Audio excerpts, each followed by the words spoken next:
Depuis 10 jours, ils se sont accoutumés aux clochers de bois, aux villages étirés, aux paysages plats du nord-est de la Hongrie, à 1700 km de chez eux. On va se garer derrière le van rouge.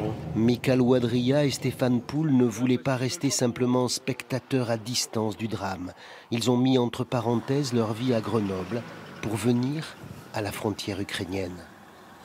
De l'autre côté, c'est toute une autre complication d'aller aider les gens, de les soutenir. Donc le maximum qu'on peut faire, c'est à partir d'ici. Dans cette région isolée, les réfugiés ont besoin de transport.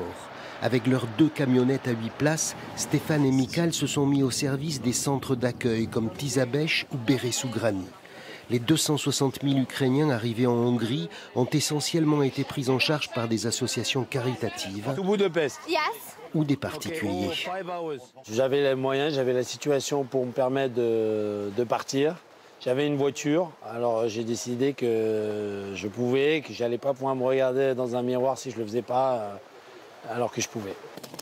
Ils ont transporté dans des villes, des gares, des aéroports, déjà 120 personnes, comme cette famille, encore sous le choc, qui vient du secteur de Kiev.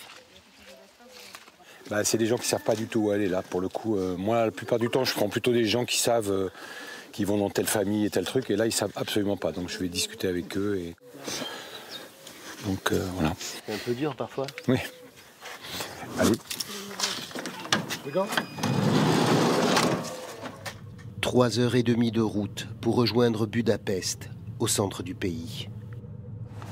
C'est parti. Michal, lui, dépose 6 personnes à l'aéroport de la capitale hongroise.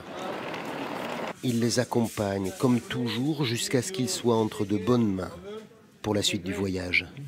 C'est plus facile s'ils vont tous au même endroit, mais c'est rarement le cas. 30 minutes, n'est pas problème. Ok, we go.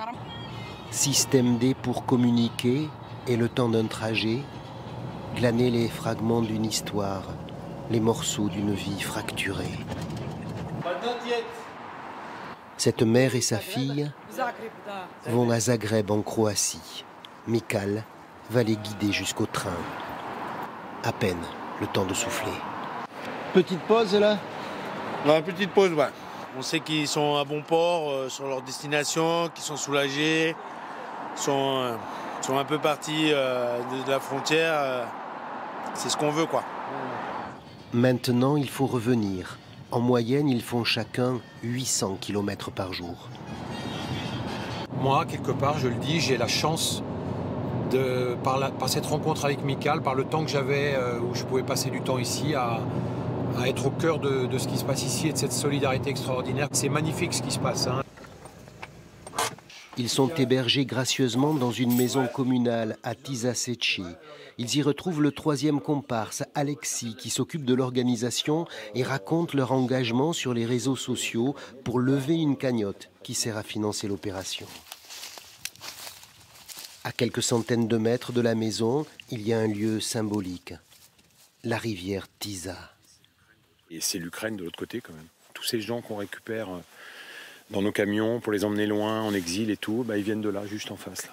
Donc ouais, c'est touchant. Au bout de 10 jours, Stéphane rentre à Grenoble. Il embarque avec lui 7 réfugiés, dont cette dame qui va retrouver sa fille.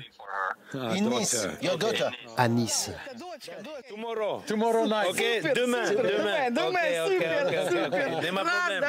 Super. Ça va bien. Я вас люблю. Ça va bien. Ça va bien.